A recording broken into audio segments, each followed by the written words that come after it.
Alright, I just talked to the truck boss, and obviously, or apparently my short logger called in sick, so we got a little bit of time before we gotta go to work, so let's do a little story time, huh? But before I do, I want to give a little shout out to a couple of channels I've been watching here lately.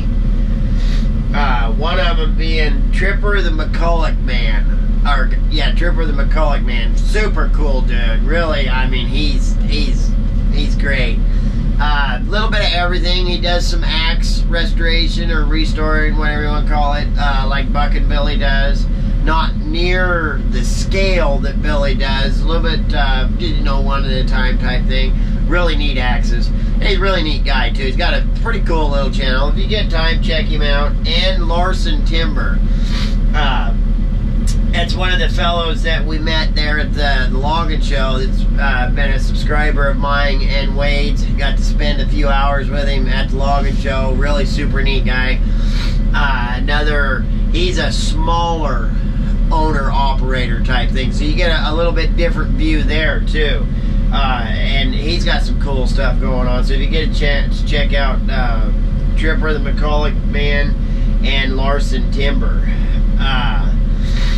And also, I got a couple of guys from New Zealand, one of them being that Daniel Boone videos, and then the other one being that Snow, S-N-O, I'll have to look it up again. Anyways, Tower Logging in New Zealand, he's got some pretty cool stuff, and I'll get the name for you. And I am learning how to put the link in the description and all that, so that'll be kind of helpful. Anyway, so was talking to him, watching some of his videos and stuff, and the way that they do it over there, an employer or a contractor cannot just hire any kid or any person off the street, and they call it breakout, which would be if I'm reading it right and looking at it right, their breakout guy is what our rig and slinger is.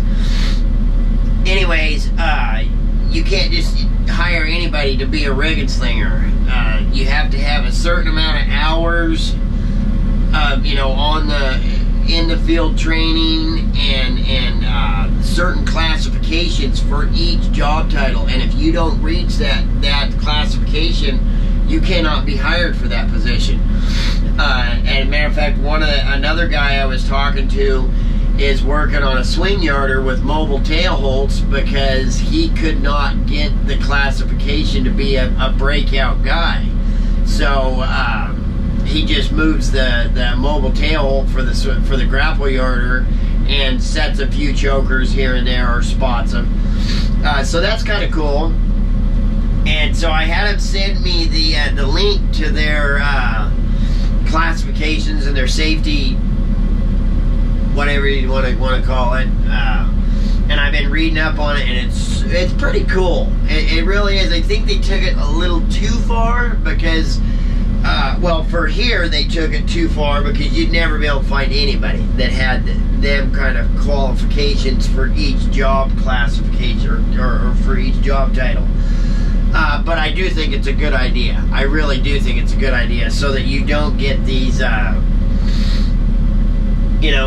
19-year-old kids that knocked the Skyline loose once and hooked it back up on the next road change, and now they're a hook tender type thing. So you're not getting into safety situations that could very much be avoided.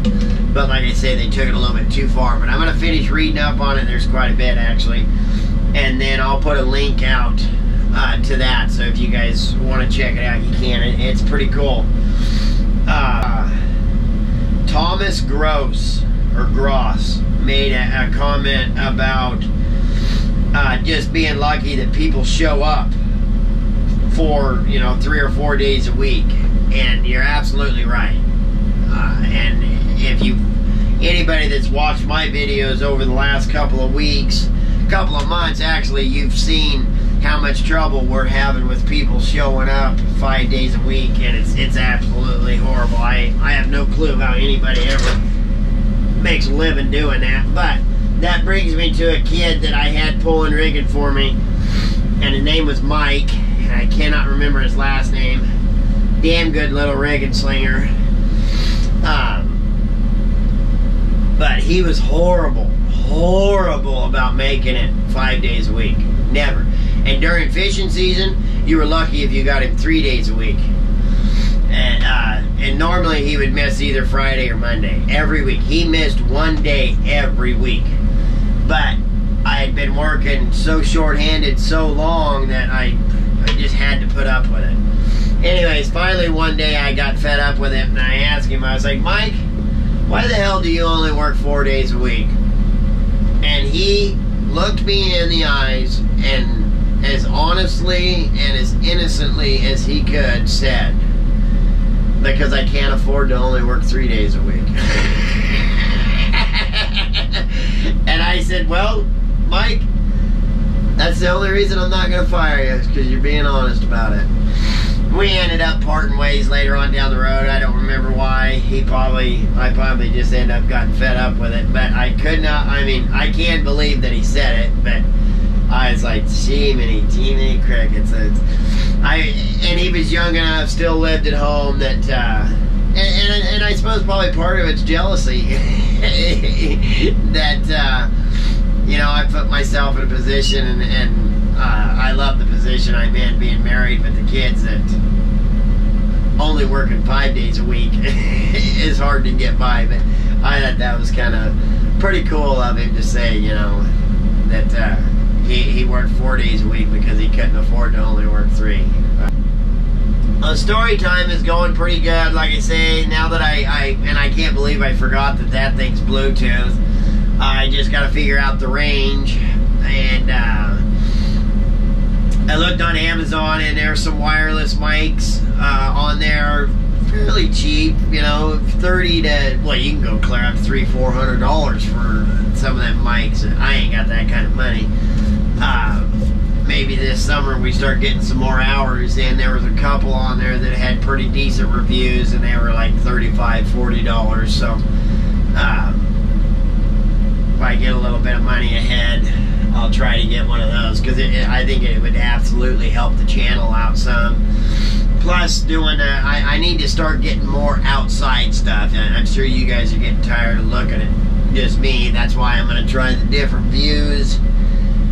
And I brought the drone out. I think and that's another thing about the drone. Like I say, it doesn't have audio. It's not a real fancy drone. My son got it for me for Christmas. I don't care how much he paid for it, because it was something that he knew I wanted, and I know he doesn't have a whole lot of money to be spending on stuff like that either, but it was absolutely the thought that my son got it for me.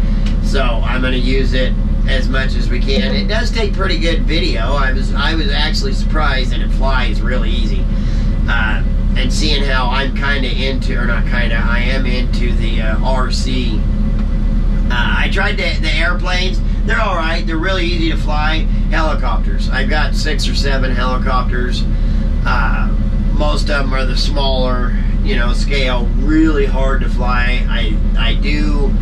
A couple of 3 years ago, just before we come back from Montana, my wife and kids got me a great big helicopter for my birthday, and it's about 4 or 5 feet long. It stands about this tall. I think it's got a 37-inch blade on it. It's pretty cool. Really cool. I crashed it right after we got here, and I haven't been able to get the parts for it. But anyways, that's neither here nor there. We'll get as much drone footage up as we can, and like I say, if I get some, start getting a lot of hours in this summer, get a little money ahead, I want to get a mic, you know, a wireless mic. I just got to figure out, because I really want to start putting out some shirts and hoodies and stuff, and I really need to have a different computer built to do the editing and stuff like that, because I'd like to do a little different and a little better editing.